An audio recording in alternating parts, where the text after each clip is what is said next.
Welcome to another episode of the Mac Power Users. My name is David Sparks, and I'm joined by my friend and yours, Stephen Hackett. Hey, Stephen. Hey, David. How are you? I am great. And it's time for another feedback episode of Mac Power Users. As usual, our listeners have delivered the goods. We've got a lot of great questions and comments, and we have a whole discussion of the F-sharp major chord coming up. I mean, we got it all in today's outline. We do. I can't wait to get into it. Yeah, it's going to be fun. A little bit of housekeeping. I'd like to thank everyone who ordered a shirt or a hat. Those orders closed a few days ago as this episode comes out, and things will be heading your way shortly. So you'll get an email once your merchandise ships. I'm super excited to get mine to rep the new MPU look. Me too. I'm actually wearing a sweatshirt right now, so nice. I need to upgrade to the new one. I'm wearing a Cortex shirt. There you go. Wearing the brand. That's right. Most of my closet's Relay FM stuff. Yeah, I need to do something about that. Have you ever seen like on TV when they like do the makeovers and their closets just have a few clothes? Mm-hmm. I aspire towards that. I think that's good. Like just have a few clothes, make sure they all match. You're good. But instead, mine, you need the jaws of life to get things out of it. Partly because I have so many podcast related T-shirts and sweatshirts. Today on More Power Users, we're going to get into a new task manager called Godspeed. Both Steve and I spent some time with it, and it's an interesting app, and it's worth discussion. So we're getting that in More Power Users. That's the ad-free extended version of the show. You can sign up for More Power Users over at relay.fm/MPU. So let's get into some listener feedback, and we're going to start with the note that you got about cleaning keyboards. Yeah, Hamilton wrote me, and he says, I'm surprised you did not suggest a small vacuum head for sucking out the crap we get in the keyboards. To me, compressed air just blows some of the garbage into the keypads. It depends. I think compressed air, if it's compressed enough, if that makes sense, usually gets things out. But I had to admit, Hamilton's got a point. If you've got a good vacuum, running a vacuum over it a lot of times is better because you can jam stuff in there. I think this is particularly true with the older keyboards with the bigger gaps where you're just blowing it around inside as opposed to kind of getting it out before it gets in. And one thing I'll say as a woodworker is I generally prefer using the vacuum over compressed air because why do you want to put all that stuff back in the air, right? Mm-hmm. You want to suck it out. So yeah, good point, Hamilton. We should have made that. I guess the reason why is just that you can get a can of air anywhere. Oh yeah. And it's kind of nice to just hit it. And with the new keyboards, the gaps are so small that I don't think there's as much risk of blowing things in. But that'll be the next round of email people telling me how wrong I am about that.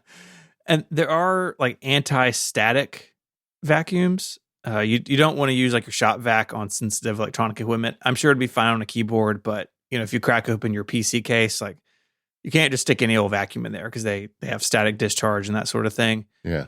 Which is another reason I prefer compressed air because there's no real risk in that. And like I said, you get a can of air. They also have these little little blowers you can get that are just, sometimes battery operated that just, they're like a little leaf blower for your desk. Next, we move to the world of Apple Notes backups. This has been a bit of a recurring topic. This time from Mac Camper over on the forums. They back up their Mac's data using a combination of Time Machine, Backblaze, and of course iCloud. iCloud's not a backup; it's a sync engine. We've talked about the differences before. Comments on various podcasts about the need for an intentional separate backup strategy of iCloud data have always nagged me, but I've never done anything about it. They go on to write, and we've talked about this as well. Apple Notes, your data, it's not like a bunch of text files once you get to the bottom of the stack. It's a database with files, and it's not really human readable. And that does make backing up of notes more difficult. And we've talked about export options before a lot, but I'm kind of at a point with this. This has nothing to do with Matt Camper's comments. I just, in thinking about it, how it always comes up. At some point, if you're going to use Apple Notes, I think you just have to be okay with the fact that it stores things this way. And Time Machine and Backblaze, they're going to to be my backup options. I think if you really need notes as individual files on your disk, you've just got to use something else. It's not the way Apple works. And I'm okay with it because I do back it up in those manners. And honestly, I haven't had any sync issues in Apple Notes in a long, long time. So I don't let this keep me up at night knowing that it's backed up the way the rest of my data is backed up. Yeah, that's kind of my feelings too. I am, I talked on the show about Obsidian because I already am an Obsidian user, and they reverse engineered the database. Is somebody at Obsidian did, and the idea was to get you to switch over to their app, but I'm just using it as a backup source, and I find that it does a pretty good job. It doesn't necessarily, because Obsidian is markdown files, right? Mm-hmm. So it's not the same thing. But it does a decent job. But I'm with you. I kind of like have faith in the system. Yeah. And like Matt Camper, you and I are doing all the things. We're online backing up, we're time machine backing up. I also make up just a backup. I hook up an external drive every month, and I copy over all the contents of my root drive and my iCloud data and everything. And I've got a couple of them I rotate through. So I'm not too worried about losing it. I'm also in a very comfortable zone with Apple and data sync at this point. I know doing this show, we occasionally hear from people that have things go sideways on them, but we have a lot of listeners, and that is so rare these days compared to the way it was when they first started in this racket. Yeah. I think about this in conjunction with Apple Photos. Similar deal, right? There are files somewhere all the way down there, but there's a database on top of them. And again, they're syncing with iCloud. They're being backed up with Time Machine and Backblaze because my photos are local on disk because I have enough space for that. And it's what you do, just kind of have to, it's a trade-off like everything else, right? I'm trading off the ability to sync with iCloud for not quite being able to get my hands around my files the way I used to, right? There was a time for years and years where my photo library was on Dropbox, and I used something like NVAlt, where my text files were just in Dropbox. And I've gotten to a point where applications, all the great stuff Notes does, all the great stuff Photos does, and I've been willing to let go of the file system a little bit to do that. But I do that because the sync's been good for a long time, and I run Time Machine and I run Backblaze, et cetera, et cetera. So again, I don't think it's got to be something that keeps you up at night, but there are options, right? You can export them, you can send them to Obsidian, you can do those things every once in a while if it helps ease your mind, but it doesn't. Like I said, I feel like we've kind of moved past it a little bit. Yeah, I agreed. With photos, however, I am very particular about, in addition to all the other backup means, I just back up I think it's called Pictures, the Pictures folder off of my root drive onto external drives. So if the cloud fails and everything goes wrong, the Photos library is there. And I don't do it as exports because you could go in Photos and they do have a system where you could export everything. Yep. But I don't do that. I just have a copy of the library. And I always feel like if everything went wrong, I would be able to get it off one of those backups.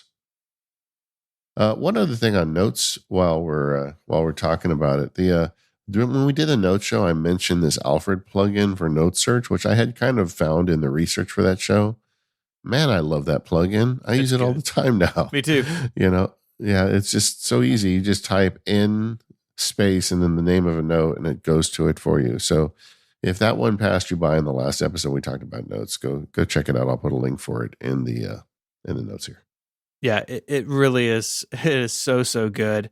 One of my favorite things about it, I can just hit Command Space in, and it will sort. I think the default is it sorts or shows you the last, half dozen notes you've edited, which I don't use the notes. I sort in notes by alphabetical order, but to quickly jump back into something I was just doing, I use Alfred for it. So it's kind of the best of both worlds. And yeah, it's awesome because it lets me quickly get into something like from anywhere on the Mac. And that's the whole reason for an app like Alfred or LaunchBar or whatever, to be able to jump quickly to something else, to get into something else from wherever and it's awesome. If you're running Alfred and use Apple Notes, you 100% should install this thing. So MacBook battery management. Jonathan wrote in about an app called Al Dente Pro, which I hadn't heard about. Sets a limit on how much a MacBook battery will charge. Interesting. There were more of these apps like this back in the day, where battery memory was more of an issue. But the idea of Al Dente is it prohibits charging above 80%. But if you have an unregular schedule, this will not work and start to charge up to 100% just a little bit later. With Al Dente, you take full control over your MacBook's charging behavior. Furthermore, you have to disable optimized battery charging in macOS settings to avoid interference with Al Dente Pro. I looked at it, but I'm not sure I want to go to this level. What are you? Yeah, I feel the same way. Apple has this built into the system. I think as we talked about on that episode, it's definitely not perfect. There have been times where I've grabbed my MacBook Pro off the charger and it thinks at least it's 100%. And Apple even does some stuff for like fudging how macOS reports it. It kind of reminds me of the disk space thing where it's like Finder and system info don't always agree on how much free space you have and kind of vague. And that is frustrating. And I do understand, like, I am the typical user of having a notebook that's plugged in 90% of its life. And I do worry a bit about that battery, but I've just gone to a point where I'm going to trust what macOS wants to do with it. And this app in particular, and I don't mean to pick on anybody, but it feels like this app is doing some stuff that I'm not necessarily comfortable with. Like you mentioned, it can prevent a Mac from sleeping. It can also disrupt the battery calibration process. The website also just doesn't instill a lot of confidence, like in some of the things in like the FAQ. And I'm not sure I want a third-party app in between like my MacBook and its charger. And so I'm kind of willing to go with what macOS does. Now, if you are concerned about it, there are options out there, but kind of like the notes thing, that's why I put these things back to back in the outline. Kind of like the notes thing, I'm just at a point where like I trust the system to sort of manage itself. And yeah, like, I mean, to be completely honest, like I'm not super thrilled with my, if I look in system information under power, my maximum capacity on my MacBook Pro is 90% after just 71 cycles. I kind of wish the capacity number was still higher. It's an M2 Pro that I've had since whenever the M2s came out in 2023. So yeah, maybe it's degrading a little faster than I would like, but it doesn't keep me, not to the point where I want to install something third party to deal with this. Yeah, I mean, there was a day where I was all over these apps. I used to have them. I forget what the name of them. Katie and I used to talk about them on the show, but I feel like the battery science has advanced to a level, and Apple has addressed the problem in the operating system to a level. Yeah. Because back in the day, they didn't. It just you plugged it in and it charged until it was full, and then it stopped. And I just don't think that that's the case anymore. I think they themselves are taking action, and I just worry about a third party app and Apple's own process conflicting. And I don't know. I'm just not a big fan of this right now, and maybe I'm getting too simplified in my older age. But I just don't think it's worth the headache of it. I don't want. I don't want to damage the battery, obviously, but I don't think these apps are going to damage the battery. But I just don't want the built-in system and the third-party app to be getting an argument over how much battery charger should be and cause trouble for me. Either way, yeah, I get it though. I mean, I think that's something we all do is we obsess over battery, even though the people listening to this show rarely probably get below like 50%. Yeah. I had this is unrelated, but a couple of nights ago, my phone did not make it to its charger overnight. I've got the 15 Pro Max. So when I woke up, my phone was at like 25% or something. It's the lowest this phone's been in a long time. And I kind of thought, like, how far can I get through my day before I charge it? Like before I hit, single digits. And it was surprising how far the 15 Pro Max can go. Sort of an average work day for me, right? Mostly on my Mac. It was sort of surprising. Yeah. I've been toying with the idea of just leaving my phone downstairs in the studio when I go to bed. Yeah. I don't know. I'm really thinking about it. That's what Jason does. The Snells leave their phones in the kitchen, I think. Oh, do they? Yeah. Yeah. See, if my kids were younger, I would 100% do it. I'd say, okay, this is it. We're all putting our phones here before we go to bed, and Yeah. that would I think work. I think the parents have to do it too. But I my think kids so are older. too. And Yeah. for me, I keep it on the bedside for my parents, right? They're both in good health mostly, but they're, Yeah, late exactly. 60s. And it's like there have been times where I've gotten that call, right? And that's important to me. Listener Richard wants to know how we're using our action buttons. This is an interesting question. It's come up in the Max Market Labs recently too, because now it's been 6 months ish since the iPhone Pro came out with an action button. And a lot of labs members saying, I'm just not really using it much. What are you doing with it? And I thought it'd be fun to talk about. What are we doing with our action buttons, Steven? Yes. So for me, at first it was like, I'm just going to launch the camera. But then I realized, okay, there's about 1,000 ways to do that. Yeah. And so for me, I'm using it with shortcuts. And I really think that's the best feature of the action button that, Yeah. it can do these simple tasks tied to the OS, but then you can also hook it up to a shortcut. And that means it could do basically anything. I love that Apple included that. Honestly, didn't necessarily think that they would, but they did. And so for me, it's a very simple shortcut. I've got a link to it in the show notes. All it does is give me a text box where I can type, and what I type goes into my inbox and Todoist with a due date of today. Very rarely are those tasks something that need to get done today, but it's a way to make sure it gets highlighted for me to maybe sort out later. And so if something comes up, I need to do something, hit the action button, type into it, and then it'll be in Todoist waiting for me when I get back. Okay, mine is more complex than that. Yes, it is.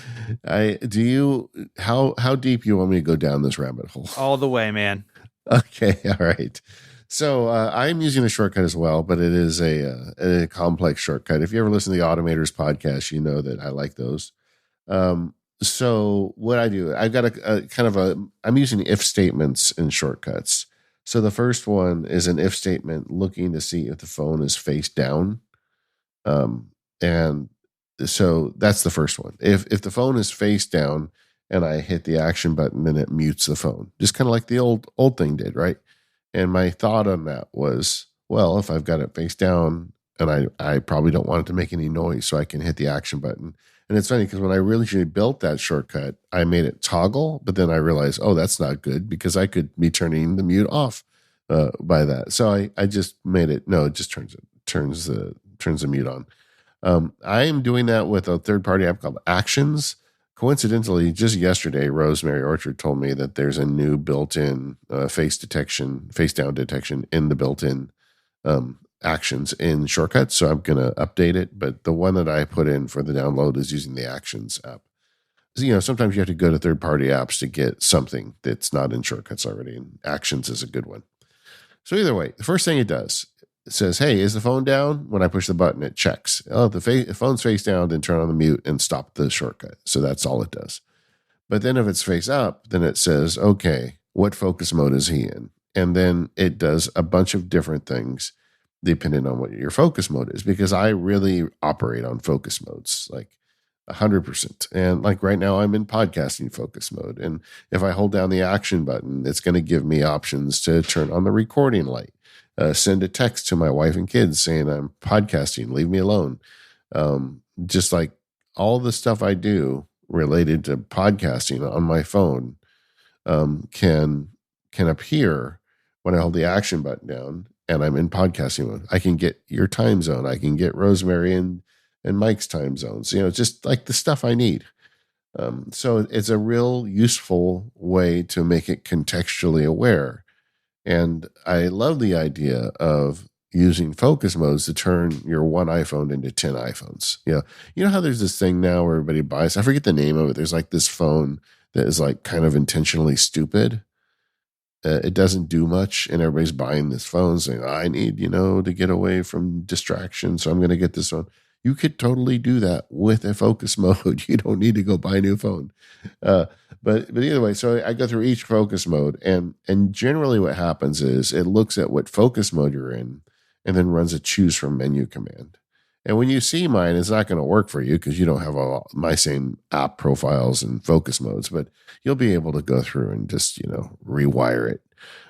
So a lot of them are choose from menu because that just makes it easy. If there is no focus mode, interestingly, it lets you choose a focus mode, So if I just hold it down, it's like, oh, I'm not in a focus mode because I'm pretty much in a focus mode 24/7, except when I go to bed.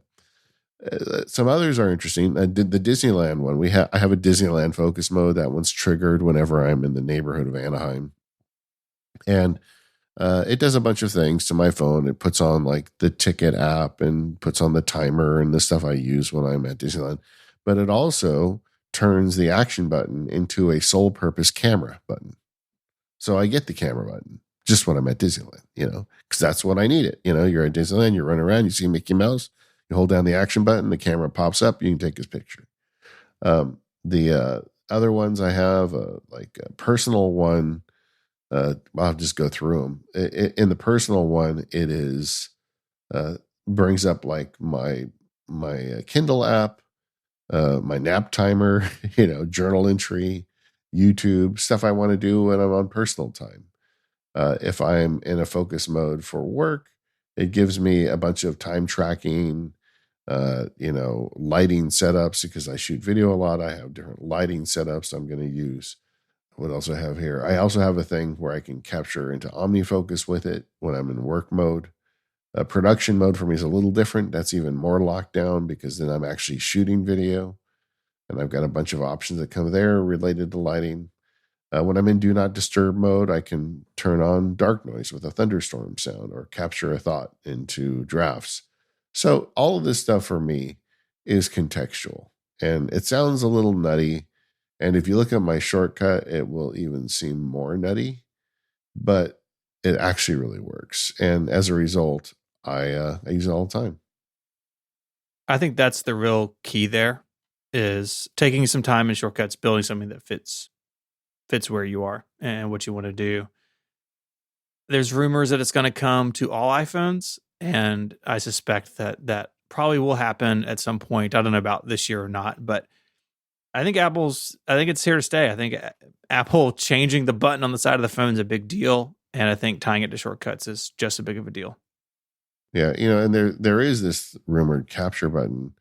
And my goal for that, I actually hope that is just hardwired into the camera. I think that would be good, because I think a lot of people just want a button they can reliably push to take a picture. But I'm really glad the action button exists. And to me, it's evolving over time, but I really like it and use it all the time. I guess that's why we're on the Mac Power Users. This episode of the Mac Power Users is brought to you by 1Password. Protect yourself, your family, and your global workforce with simple security, easy secret sharing, and actionable insight reports. Go to onepassword.com/MPU for 20% off. 1Password is so much more than just a password manager. It's an entire security suite.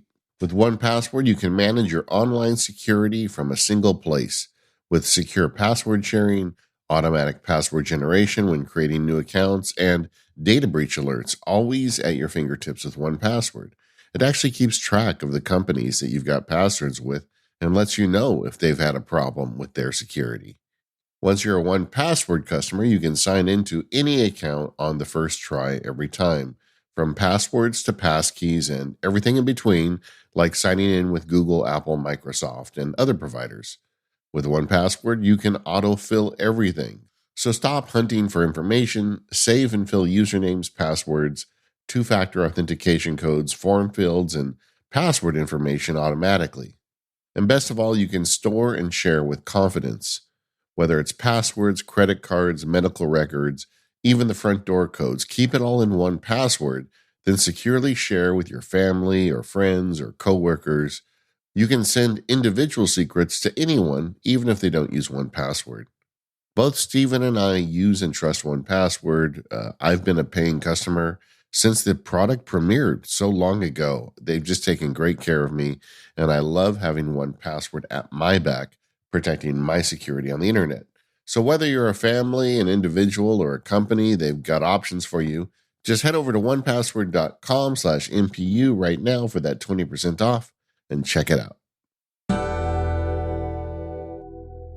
We spoke about Freeform on a recent episode, our revisit after it first came out a few years ago. And there's a lot of interesting discussion on the forums over some things that people are doing with Freeform, right? Beyond the examples we spoke about. A few that I want to touch on, and then you have some interesting feedback. But 4 uses that jumped out at me. One was building a family tree, which seems like perfect use for Freeform. There are some specific applications out there for that. My wife has been putting some of this together with like one of her great aunts, and she's using, I think it's called Mac Family Tree. I'll put a link in the show notes to it. It's been around forever.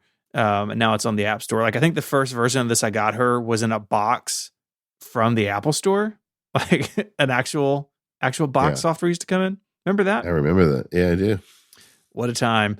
The software wall in the Apple Store. Yeah, exactly. Even more so, I remember CompuCenter's Mac Room before there was Apple stores, and you would go to CompuCenter and they had all this PC stuff everywhere, and they had a little room with Macs and a wall of software. That's where I first bought Omni Outliner. Oh, wow. That's incredible. So Family Tree, I think, super smart, right? You can have very, very graphic pictures, dates, arrows, lots of cool stuff there. We had several people talk about teaching and then collaboration in the classroom, including a conversation I saw about basically having a Freeform board while teaching that students can then interact with. Like you share an iCloud link, and if they've got a Mac or iPad, they could join that and mark it up in real time with their classmates. I think that's also super clever. And then media shopping list. So having a board with books or movies or whatever you want to check out, but you can use the artwork from the book cover or the movie poster and organize it visually. I think that's super smart. My media shopping list is like a bulleted list in Apple Notes, but it could be fancier. Yeah. And then lastly, managing details when playing a long video game. A lot of modern games, right? Very story driven, big worlds to explore, and a lot of things to keep up with. And Freeform can be a great way to do that too. So hopefully that sparks some more ideas in people, because whiteboard apps are literally open ended, right? You can kind of make them whatever you want them to be. The latest one I started is a newsletter workflows, because this second quarter I'm really focusing on fixing the MacSparky newsletter. By the way, if you'd like to sign up for the MacSparky newsletter, I'll put a link because I'm trying to get it going better. But I built a board with different scenarios where newsletters go out and how they're done and what they contain and what the key points are, because I have a team member now and I want to eventually share that with him. And I'm really enjoying kind of building it out visually. It gives me a chance to really think, because I'm a visual thinker. So that's just one more use for it. Somebody wrote me and asked, they like Freeform, but they want something more powerful. And what would I recommend? To me, I think the next step up beyond Freeform, especially if you are in a mixed platform environment, is Miro. I just really like Miro. It's a web service. You got to pay to play, but it's a nice and alternative infinite canvas diagramming tool. But I'm trying to stick with Freeform. I think I would prefer it. And because of the workflow with the Vision Pro, I think it's even more useful. I think we spoke about Miro back in the first Freeform episode, and I spent some time with it and checked it out. It is very nice. And if you do want something that's cross-platform, that definitely limits your options. But if you're all in the Apple system, Apple ecosystem, and that's where the people you're collaborating with are, Freeform's free and built in and really good. We have a listener, Bern, and I think Bern might be in MacSparky Labs too. I don't remember, but every time Bern sends me an email, I always make sure to read it, because he does crazy stuff, and Bern delivered. He set up an entire control panel with Keyboard Maestro, because he likes to use all the keyboard shortcuts. and he built an entire control panel for Freeform using Keyboard Maestro. So, based on, as he wrote, Freeform's almost complete lack of toolbars, I made my own, and I thought it was clever. Super clever. If you look at this, I mean, all sorts of like floating tools, and I think that sort of thing is where Freeform gets to be a bit weird because it is cross-platform, right? Because it's on the Mac and iPad and Yeah. Vision Pro. That sometimes like the mackiness of those apps can be a little bit shaky, and I using Keyboard Maestro to make up for that is really cool. Yeah. That's living the dream right there. It is. Some people in the forums have talked about the same concern with Apple Notes as far as backing up whiteboards. It's really kind of the same thing, right? Like they're buried in a container. They're in your user library containers, Freeform. But there's no human readable data in there. Yeah. That directory on my computer is about 60 megabytes in size, so it's got something in there, but I sure can't read it as a human. But one thing, I think we mentioned it on the first Freeform episode. I don't think we touched on it on the second, but I'll reiterate it here. Exporting a Freeform board as a PDF is pretty sweet. Like it knows how big the Freeform board is and just makes the PDF kind of wrap around it. Like it gets the size correct. You don't have to do anything weird like tell it where the boundaries are or how much space you want around things. It's just a very nice job on its own. And now PDF is the only export option, but once you have a PDF, you have anything, right? You can open it in preview and save it as a JPEG or whatever else you may need. And that's not backup, right? Because they're PDFs, they're not living freeform documents. But it's a great way, we talk about this with OmniGraffle. This is going to be a really useful tool for making graphics for something like a Keynote deck or an email newsletter or the web or anything else like that. Yeah. I mean, and I guess we're both kind of in the Apple trust zone on all this stuff. And if you're not, then that's going to be a problem for you. iPhone cameras. We've seen questions before about those green dots you see in videos and sometimes photos in low light with the iPhone. Steven, do you know what the cause of that is? For my reading of it, it's light being refracted inside like the stack of lenses. So light comes in and ideally it goes straight through the lenses and hits the sensor. But in low light conditions, we get really bright lights and dark areas. You get some internal reflection in that stack, if you will. It's almost like an internal lens flare, is my understanding. Yeah. I think my limited understanding is I think that's pretty accurate. And it shows up in those green dots, right? We've all seen them. You take a picture of a building or, kids playing in front of the Christmas tree or whatever it may be. And you get those green dots. And in video, they can be really distracting, right? Because they're moving, but they're not in line with the light source. It's better than it used to be, I think. But in the iPhone 16 line, it's rumored to be even better. They report that Apple is looking into a new atomic layer deposition equipment like process. And so what this could do is it could apply anti-reflective coating basically in between all those tiny little portions of the lens stack. And it would hopefully continue to knock down that effect when you're using your iPhone in low light conditions. Yeah, like how do they come up with these names? Atomic layer deposition. That could literally mean anything to me. I know. But it would be great. I mean, it can be frustrating, and if it's on a photo, like you can Photoshop it out, I guess. But in video, in particular, it can be pretty annoying. And I feel like it's one of those things. I see it on YouTube all the time because so much on YouTube is shot with iPhones. It's really kind of incredible once you start realizing it. And that's always a telltale sign. It's like, oh, here's a video of this car I just bought, and I'm giving you a tour. And you see like these green shimmery reflections as they pan across the headlights, the front of the car. It's always a tell. And I'm sure Apple doesn't love that it's there. I certainly don't love that it's there. But we've all kind of gotten used to it. But that doesn't mean Apple doesn't want to improve it. And it sounds like they're going to. Yeah. And I think today, more than ever, cameras sell iPhones. Oh You yeah. know, people buy new phones because they want a better camera, and Apple is aware of that. So my guess is they are not being stingy with a checkbook and trying to solve any kind of problem with the camera system or any feature they can add to make it better. I think that is what brings people to the store every year to buy a new one, or every couple of years.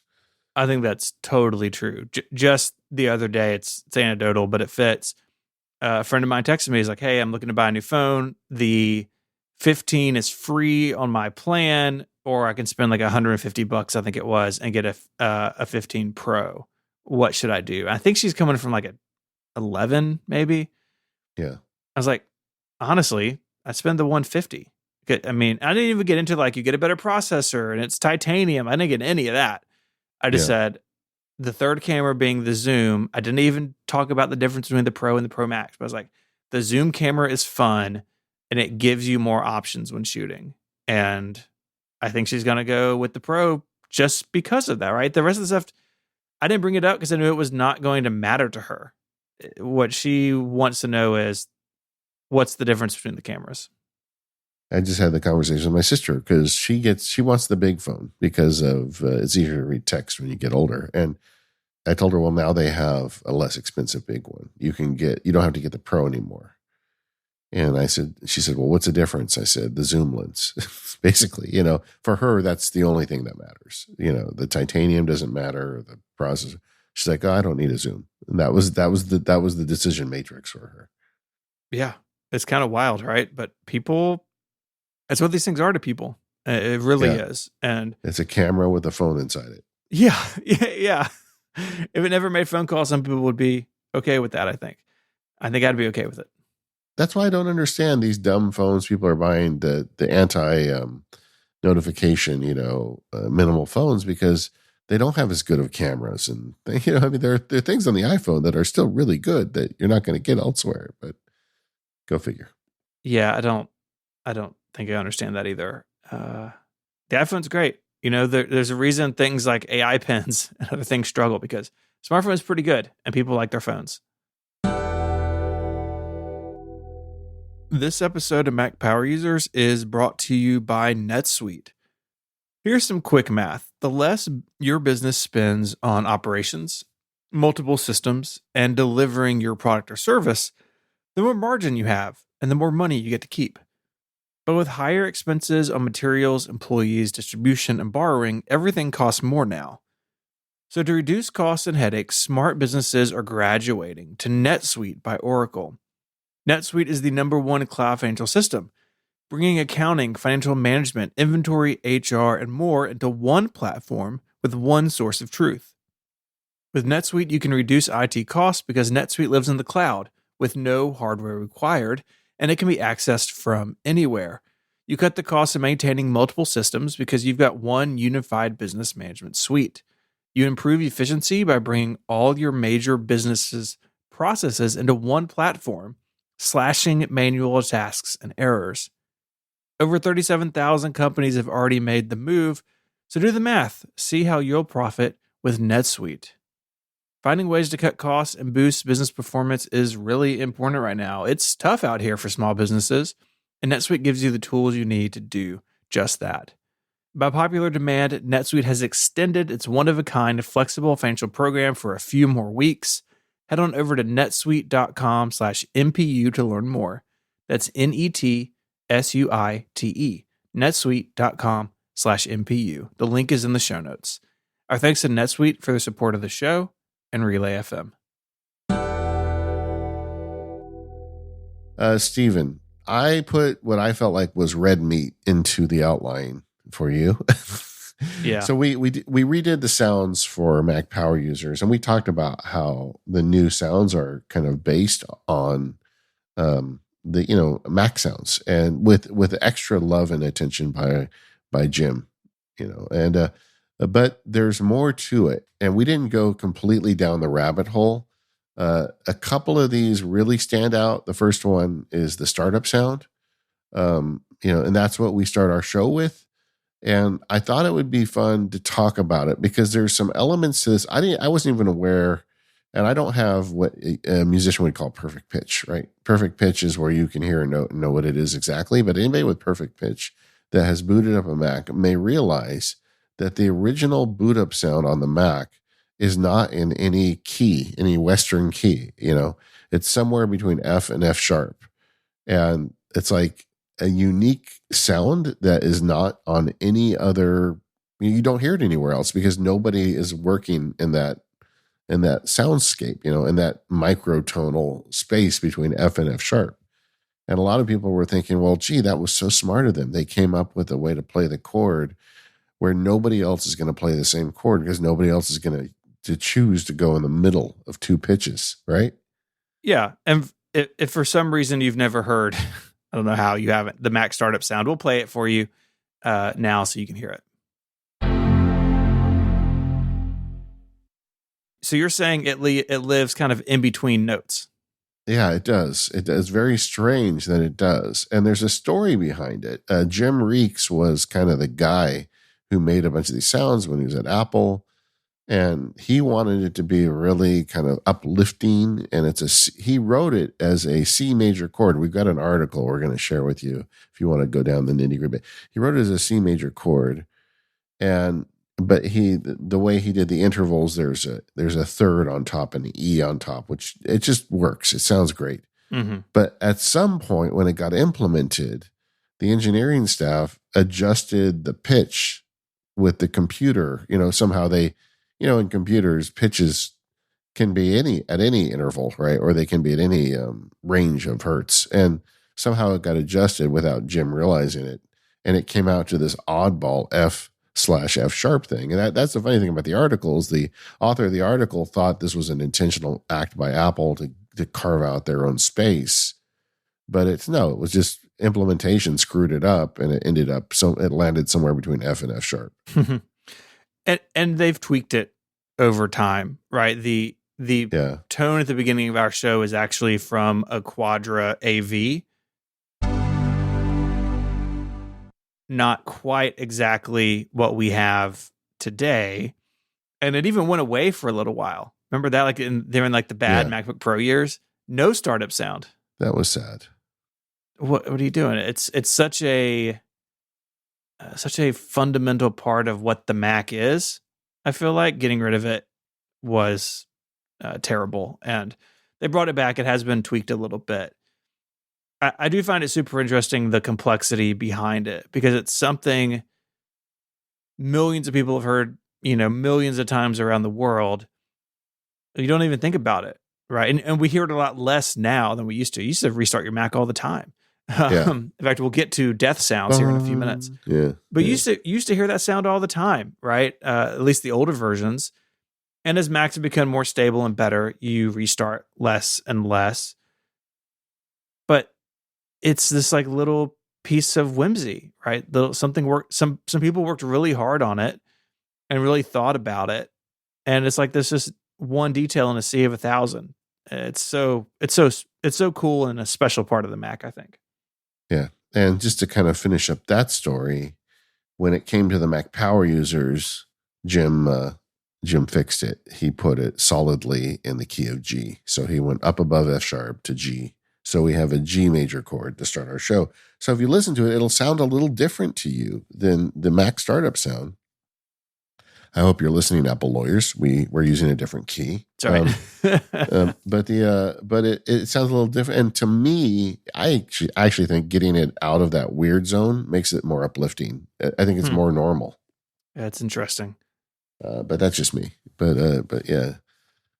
We are very fortunate to have Jim in our lives. He did such a great job on it, and there is a whole story behind it. And we'll give you the article link so you can read about it. But if you're a musician, it's kind of interesting, and if you're not a musician, it's kind of fun to hear how this stuff happened. It was really a mistake. It wasn't intentional. The other story you put in here was about Sosumi. That is a classic macOS alert sound. It's just a simple beep, right? It's nothing too complex when you hear it. This came about in the early 90s when Apple was putting together System 7.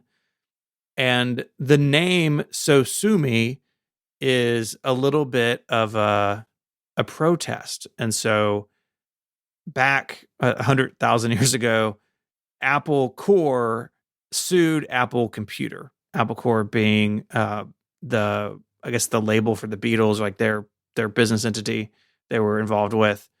And they sued Apple Computer and said, you can't do music because you have a name too close to ours. And that'll confuse people. And Apple Computer settled. And part of the agreement was they were prohibited from using its trademark on creative works whose principal content is music. This has sort of come up after the Apple IIgs was given a synthesis chip for sound and music creation. And so they've settled this case, but they're going to put alert sounds in a System 7. And Jim Reeks had put together some sounds. And one of the first alert chimes, the name was too musical. They were afraid, oh, we're getting too close to what we said we wouldn't do. And Reeks apparently got frustrated with this. And do you know what that name was, though? Do you know Let what it It was? Beep. Yes. Which is Let It Beep. A great pun on Let It Be. Clearly, the legal department was not going to okay that. You can't, I don't think they wanted to, poke the Beatles again with that. And so he came up with a new name, Sosumi. It's spelled Sosumi. So it doesn't look like Sosumi, but it sounds like Sosumi. And again, just a very simple beep, very just straightforward sound. And then he told legal that it was a Japanese word. And he was very specific to never say the word out loud in front of legal. Which just, what a move. What a move. I absolutely love it. All right. So then they updated them in what, Big Sur? Big Sur. Yeah. New, they had some new UI stuff. They did some new sounds. And we've got a video in the show notes to Steve over at Mac84 did this great video at the time comparing them all. And so Sumi was replaced with a new sound called Sonumi, Sonumi. So it's like the new Sosumi. So it's like layer on layer of jokes with this name. Yeah. And we'll have Jim drop in the original Sosumi followed by the new sound now. They're a little different. A little different. Yeah. But it's all in the same vein. I like it. Yeah. Yeah. I generally like the new sounds in macOS. They've been around 3 or 4 years now. And they're all just sort of softer, more modern takes on those originals. And I think they totally work. I think some people were upset by it, but I think they fit our times better. The funny thing is, I almost never use any of these alert sounds. In most apps, I turn off all noise whenever possible. So, although it's a fun road to go down, I actually don't really hear these much at all. I don't have an alert sound turned on the Mac. I don't have the volume feedback turned on. I don't have interface sounds on in Finder. I just don't want to hear them. But a lot of people do like them, and I think it's fun if you're that type of user. I mostly don't want them because I do audio on my Mac all the time. It's like I don't want random sounds happening. Yeah, exactly. But there's another piece of this. You did a great story back in 2021 over at 512 Pixels called "The Mac Chimes of Death." Yeah, tell us about that. Yeah, so in addition to the startup sounds, there was a period of time where Macs would come with a death sound that would play when the machine was unable to properly boot. Maybe the system folder was incorrect or it was trying to boot from a network. I mean, who knows why, right? A lot of things went wrong in the classic Mac OS. And so I have all these sounds, and some of them are pretty simple, but the one I want to draw attention to is the one used on the Power Mac 6100 and 7100, which sounds like a car crash. Why would you have that as your... Imagine, you're trying to get your work done, your computer crashes, it won't come back up, and you hear this sound? That's not a comforting sound to hear. It's terrible. I'm glad these did not survive very long. This episode of the Mac Power Users is brought to you by ZocDoc. Go to ZocDoc.com/MPU to find the right doctor right now, and you can sign up for free. You shouldn't have to feel awkward talking to your doctor. The good news is ZocDoc is the place where you can find and book doctors who will make you feel comfortable and actually listen to you. And we're talking about tens of thousands of doctors here, all with verified patient reviews, so you can make sure they're the right fit before you meet them in real life. With ZocDoc, you've got more options than you know. ZocDoc is a free app and website where you can search and compare highly rated in-network doctors near you and instantly book appointments with them online. Once you find the doc you want, you can book them immediately. No more waiting awkwardly on hold with a receptionist. And these docs all have verified reviews from actual real patients. We're talking about booking appointments with tens of thousands of top-rated, patient-reviewed, credible doctors and specialists. You can filter specifically for one who takes your insurance, are located near you, and treat basically any condition you're searching for. The typical wait time to see a doctor booked on ZocDoc is just between 24 and 72 hours. That's it. You can even score same-day appointments. I remember the first time I used ZocDoc, I was thinking, why didn't I have this before? Why didn't this exist before? Because booking a doctor is insane. You have to find the right phone number. The insurance sends you the booklet, but then the guy doesn't have the insurance anymore. And you spend all this time just trying to get a doctor, literally hours. ZocDoc solves that for you. They find you patient approved in your insurance, whatever it is you need, they have it for you. This is the simple button for getting a doctor. Anybody looking for a doctor they can trust that's near them with their insurance, check out ZocDoc. Go to ZocDoc.com/MPU and download the ZocDoc app for free. Then find and book a top-rated doctor today. That's ZocDoc.com/MPU. Once again, that URL, ZocDoc.com/MPU. Solve the problem of getting a good doctor at ZocDoc. And our thanks to ZocDoc for sponsoring this show and all of Relay FM. Listener Allison wrote in asking us about some of our favorite Apple Watch apps, which I thought was a great question. I feel like at the beginning, right, Apple really pitched apps as a big deal for the Apple Watch. I think kind of famously, the first generation of those apps were pretty bad because they were basically just projected from your phone, kind of janky, very limited in what they could do. But in the years since, it's become more and more of a real platform. And in fact, technology like Swift and Swift UI, a lot of that was developed for the watch first and scaled up to Apple's other platforms. So, David, I'd love to hear about maybe some of the apps that you find useful on your wrist.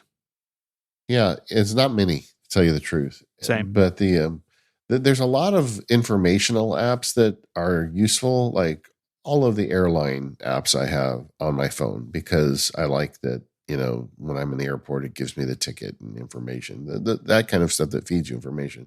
But things that I actually push a button on and trigger that are not already built-in widgets, there's only a few that I use. Whisper Memos by far is the most. I've just really fallen in love with this workflow lately. Whisper Memos is a subscription-based Whisper AI transcribing app. So you push the button, you can talk up to 15 minutes, and then it transcribes it. I talked about this, I think, last month on the show, but the magic of this app is that it has an automatic mail feature. So it mails it to any email address you want. And I combine that with Drafts, which now has a mail drop address. So if you have a Draft subscription, you get a secret email address. And I can just talk to my watch, and then text appears in the inbox in Drafts. And this used to be what I did with the Drafts app on my watch, where you would push the button and you would talk to it.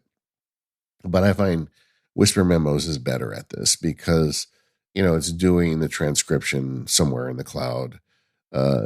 The Whisper stuff does a better job of transcribing than Siri, and I don't have to follow along with the words on this little screen. I can just talk. So I use that app every day, multiple times, and I capture email text and blog posts and ideas and tasks and you name it. I speak it into my watch. In fact, on my watch, because I've got the Ultra, I've attached it to the big orange button. So I just push the orange button and off it goes. Oh, that's cool. Whisper Memos wins for me by far. OmniFocus, I do check on it occasionally, but there's just looking through my apps that I have installed. They're mainly apps that spit up information at me more than apps I work with. Yeah. I think that's really the key. I think going to your watch to like get a bunch of stuff done can be really frustrating. It's small. Text entry is going to be based on voice, although they do the thing. I don't know when they added it, but at some point they added it. If you're typing on like your Apple TV and your phone will get an alert like, hey, you can type over here. The watch does Yeah. that too now, Oh yeah. which is Nice. pretty nice. But then my phone's in my hand. Then why wouldn't I use Yeah. my phone?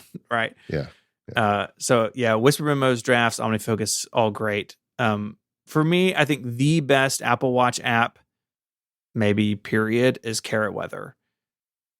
Apple's weather app is good, nice, it's great. If you want more, we've talked about Carrot Weather a lot over the years, but the Apple Watch app, in particular, is pretty outstanding. It really crams like just about the entire experience down onto your wrist. And in fact, the Apple Watch app won Apple Watch App of the Year by Apple back in 2021. We have a link to that story in the show notes. And it's fantastic because you can just see the upcoming weather, see the radar, everything right in your wrist. The complications are very customizable. So Brian gives you lots of options, and then because it's Carrot Weather, you can kind of build your own if you want. It's all very, very nice. How good does it do at keeping up with the weather? That's because the third party apps that display information like calendar and weather apps, I always feel like they're a little bit behind the native apps in terms of getting me up to date information. That definitely can be a problem with any third party app, any third party complication. I feel like it's as good as any of the others. I'm sure Apple Weather's a little bit faster, but most of the time I watch, I'm just going to do like a quick check. And as soon as you open the app, it refreshes. And so even if the complication's a little stale, I know that the app is going to be ready to go. Yeah, I wish Apple would make changes so these third party apps don't have their hand tied behind their back that way. Me too, man. Me too. You can talk about sports alerts? Yeah. So Sports Search is the other one. I've talked about it before in conjunction with the live activities and Dynamic Island on the iPhone, but they also have an Apple Watch app, and you can set the complication to your favorite team. So you can kind of see what's going on just at a glance. But then they do have the sort of the more complete experience on the watch that you can then dive into and see your following teams, see when the next games are. It's pretty awesome. And your Sports Alerts is very simple looking on the iPhone and Mac. It's very stock looking, but it in there hides a lot of great features. Nice. So I wanted to go down this rabbit hole further since we're on the Apple Watch, and I thought it'd be fun to do a face check-in. What are your favorite faces these days? Most of the time I'm using modular. It's a computer watch. I'm fine with that being a computer watch. Yeah, I like having that. Gives you, if you don't count the date and time, it gives you 5 other places to put complications. I put the calendar in the middle so I can see what's next really easily. And then I actually have a couple of modular faces set up, and they're the same except for the complications along the bottom. One I have more geared towards workouts, so like fitness is there, and a couple other apps like Pedometer Plus Plus. I keep on that sort of my workout mode modular face. I just switch in between them kind of as I need to. Yeah, I am really into the Ultra watch faces, the modular Ultra and the Wayfinder faces.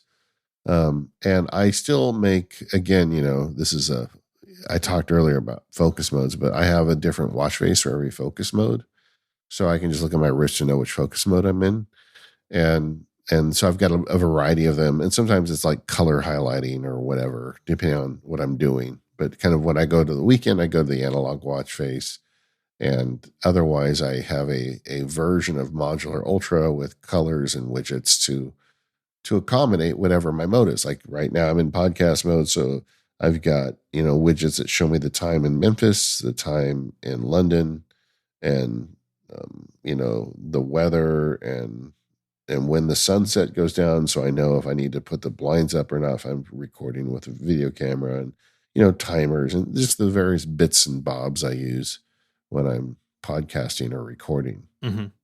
But it's fun kind of making faces specific to each focus mode. And then when you check the time, it reminds you, oh yeah, I'm podcasting, Yeah. or if I look down and I see the podcasting face and we're finished, I'm like, oh, I need to change my focus mode. So it's all good. The follow-up question, of course, to your Apple Watch faces is your Apple Watch complications. We talked about third-party apps, but what are the complications that you rely on? In addition to the ones I've already touched on, I think Todoist would be the next one on the list. And I think for you, it's very much like OmniFocus. Like I want the alerts from Todoist, but then I can also go in there and quickly, check something off if I've done it. Yeah. Not really entering tasks on the watch, hardly at all. It's mostly for going in and, okay, I'm at the post office. I can just pick up my wrist and check off, go to the post office because I know it's done. Exactly. I really think text capture for me right now, at least, is entirely through this Whisper memo workflow. And even if it's going to end up in OmniFocus, I'll put it in because I just like using my voice and not having to think about it. There are several that are Apple based complications that I really like. I just thought of A Better Day is one you told me about that I use all the time now. Yeah, that's really a third party. I should have mentioned it earlier as an app I use, but I use that one as the date replacement and any face I use because it's just better. I like the version where it gives you the day in the month but also has a ring around it showing the progress of the month. I just kind of like the look of that. So I use that one primarily. But by far my favorite Apple complication is the timer. I use the timer all day long. I love it. I use it for meditation sessions. I use it for work sessions. Timers are a great thing to have in your life, to say, okay, I want to focus for 40 minutes on this project and set a timer. And then suddenly it's real, like it's go time, and so having a timer on your wrist is very handy. If you've never tried it, I would check it out. I like the fitness rings. I like to see how I'm doing during the day. Two that have really kind of come up, their stock has raised, in my opinion, are HomeKit and Remote. Both of which are very useful. If you got an Apple Watch and you haven't tried them lately, like when I finish the night, sometimes the lights don't go out in the studio. I have some automation stuff that doesn't always work, but I've got the HomeKit widget. So I just hit HomeKit and push one button and it turns the lights off in the studio right on my wrist. Same thing, my house, other people, they don't put the remote where it is. They're not respectful of the remote protocol in my house. I don't know what to do about it, but that is a thing I deal with. It's my struggle. And but I can always override and go to my watch and press the remote button. And that's in the personal focus mode. It doesn't show up when I'm working, but when I'm in personal time, if I want to go on TV, I can hit the little remote button and trigger it. And I can fully control it. The only thing I can't do with it with my setup is volume. But we rarely change the volume on our TV anyway. Yeah, it's come a long way as a platform, but at the same time, I really wish that they would continue to move the ball forward, especially in the realm of watch faces. We've been saying it for years. Letting third-party developers make watch faces would be awesome. Having third-party complications update as reliably as first-party ones would be awesome. They need to keep pushing these things forward. But I definitely feel like the watch has settled in for me as a few notifications come to it for triage, and then the rest of it's fitness tracking and looking at the weather. And you know what? It's pretty good at all those things. And I'm happy to continue wearing it because the trade-off for me is worth those things that I get out of it. Yeah. I recently spent some time on Instagram. I'm not very good at social media, but for whatever reason, I was bored and I opened Instagram and it immediately started feeding me these ads of these watch face apps. Somehow Instagram got my number. And they're beautiful looking watch faces. And I made the mistake of clicking on one of those ads just long enough to figure out that the ads are completely BS. And like the faces in the ads aren't even possible with the app. And it's a subscription based nightmare hellscape, right? They want you to, just push this button and install the app and you pay $20 a month for our watch app face, whatever. And it's not even the good ones. So those are bad. But it did remind me, wow, this could be so much better if there was just a way for developers to make faces. It would be so much more fun, right? Mm-hmm. I mean, just look at the way everybody went nuts, you know, for customization on the iPhone, just the limited amount that we're allowed to do now. Could you imagine if we could do it with our watch faces? There's a study years ago about they put a shark in a tank with a fish, right? And then they put a glass like wall and divider in the middle of the tank. So every time the shark would go to eat the fish, he'd bang his nose into the glass. And they do this for so long. And then it turns out if you lift the glass out after you do it for so long, the shark won't eat the fish. Hmm. You know, I'm the shark at this point with watch faces. I've been banging my nose on this glass so long. I don't even ask for it anymore. And that's exactly when they'll give it to us. Yeah. Yeah. This episode of the show is made possible by SaneBox. SaneBox makes email manageable. It learns what email is important to you and filters out what isn't. And it works with all kinds of email programs and services. You don't have to use a special app because SaneBox basically gives you mail folders with superpowers. So some examples include Sane Later. This keeps your inbox clean and full of only what really matters and puts the rest in a place you can go deal with on your own time. There's Sane Black Hole where you unsubscribe with a click. Send a message to the same black hole and you will never hear from that sender again. You can snooze and set reminders. I love these features. I very often will snooze an email that maybe I get late on a Friday to the next Monday for work. I don't want to see it over the weekend. It just hangs out and then appears back in the inbox on Monday as I expect. There's also Deep Clean, which is this feature that SaneBox has to help you clear out old unnecessary emails and attachments. You can move those attachments to Dropbox and other cloud services. It's really a comprehensive tool to make your email more manageable. They have various pricing plans starting as low as about $4 a month, and there's a 14-day free trial. So go to sanebox.com/MPU and you'll receive a $25 credit on any plan. This is definitely something I could not live without. I have it on all three of my email accounts, both my work accounts and my personal account. And SaneBox just, I can't imagine my email without it. I use all these features all the time. So go check out that 14-day free trial at sanebox.com/MPU. And 2/3 of MPU listeners who try SaneBox end up subscribing, and I bet you're going to love it too. Once again, sanebox.com/MPU to receive a $25 credit on any plan. Our thanks to SaneBox for their support of the show. All right, Stephen, what are you playing with these days? Oh man, I've got a big one, and that is the Arc browser.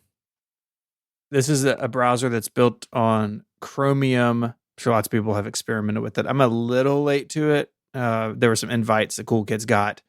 I was not a cool kid, but it is really different than any other browser I think I've ever used. Some of the differences I feel like are just there for differences' sake, and I don't really love that, but there are a lot of interesting things about it too. It does a good job with multiple profiles, so you can have like sets of bookmarks and stuff, kind of flip between them easily. Safari has that, kind of. Chrome has it a lot. Arc has it too in some more visual and interesting ways. The thing that kind of irks me currently is blurring the lines between tabs and bookmarks. I've got a lot of bookmarks. I launched them from Alfred mostly, and that's fine. But in Arc, in the sidebar where your tabs and your bookmarks, they're all kind of the same thing, and they just get a little line when they're open in a tab somewhere, and like it's kind of weird because you don't have a tab bar. It's some of that's kind of strange, and I think they're just trying to take the friction out of that for people. But as someone who understands how tabs and bookmarks work, I'm okay with how they work in every other browser. One thing it does that I think is really interesting, and we've mentioned it in other apps, is they've got a sort of a command bar right in the application, something like Obsidian or Craft or others have, where when you hit Command T for a new tab, you get basically what looks like a search box. And when you do that, and start typing, it will pull in things from your bookmarks or a Google search if you don't have, if you're not matching with something. And then you can have like previews and some other things in there. They integrate with like your Google Calendar or Gmail or Outlook or GitHub if you want to do that. A lot of interesting ideas. But I think for me at the end of the day, it's kind of too many interesting ideas. And I've been trying it for about 3 weeks, and I still feel kind of uncertain what I'm doing at times. Like, oh, where did that tab open? Because sometimes things can open in a pop-up. You can put them in a side-by-side sort of split view within the app window. A lot of that's interesting, but again, I don't think it's for me. But I wanted to give it a fair shake, and so I feel like I have, and I feel like I kind of know what it's doing, like 80% of the time. Yeah, I mean, I've been playing with it a bit too, and I still like Safari, and I want to spend more time in it. I think I get why people love it because it feels to me like it's a killer feature is tab groups done right. And if you've got like a set of 10 or less tab groups, you'd like to be able to just jump between them quickly. It has it right there in the sidebar. It's totally visual. I've tried to make tab groups work in Safari and they're just never quite right for me and they don't remember. And like, I feel like that's a feature in Safari that needs additional work where this app kind of nails that. And if that's what you're looking for, it's worth checking out. And Yeah. it seems like a lot of people are really into this thing and it seems like the developers are really invested in it. So I'm very curious to see where this goes because this is the first kind of third-party app, browser app that I've had interest in a while. But I'm playing with it with you, like you. For me, it is also not love at first sight, but it is interesting. What about you? You were talking about the command tab, and that reminded me of an app that I got I did a labs video on it like 2 months ago, and I am like totally sold on it. It's called Peletro. Have you ever heard of this app? I have not. Tell me about It's this. part of SetApp, but you can also buy it. And what it does is it gives you a command palette in any app you're in, and it searches the menu bars and lets you run any command from the menu bars with a keyboard shortcut. It's Shift Command P. And I was using it because I'm working on the OmniFocus Field Guide, and it's like really useful to like dig into deep settings on any app. But I really like it, and it is there is like this move. I think Obsidian kind of got me started on the idea of a command palette, and why not have a command palette in every app? And that's what this kind of is, Peletro. And I would recommend checking it out. It digs through all your menu items for you. So you hit Shift Command P and you type whatever app you're in, it seems to work. It even works with Notion, which is, I think Notion is not a native Mac app. I don't know what that app is. I'm assuming it's Electron, but I think so. But it works, and it just kind of goes through and you start typing letters and then it'll remember the most recently used one. It'll put those at the top. And I think it's just a really useful little utility. I'm going to try this out. This looks really interesting. Yeah, really useful. I'm also reading a good book. We don't usually talk about books on the show, but I just started reading Adam Savage's Every Tool's a Hammer. And oh yeah, it's good. Yeah, have you read that book? Yeah, I did. I read it when it came out. I'm a big Adam Savage fan. Yeah, good guy. Seems like a really good guy. I think so. I wonder if he's a Mac power user. Maybe we should try and get him on the show sometime. There's some old video. I don't even know if I could find it, where he talks about working on big long-term projects, how at least at the time he's using Evernote, and he would like dump everything he could find about an object into Evernote, and then when it was time to work on it, would like pull it up. Yeah, no thanks. If someone knows Adam Savage and can get him on the show, let us know. Yeah, if he comes on the show, we're gonna fix him. All right. Well, listen, these feedback shows are always fun. For those in the more power users pools, stick around. We're going to be talking about Godspeed. But otherwise, we want to thank our sponsors today, 1Password, NetSuite, ZocDoc, and SaneBox. We are the Mac Power Users. You can find us at relay.fm/MPU. We love having you here. We hope to see you again next week. Have a great week, gang.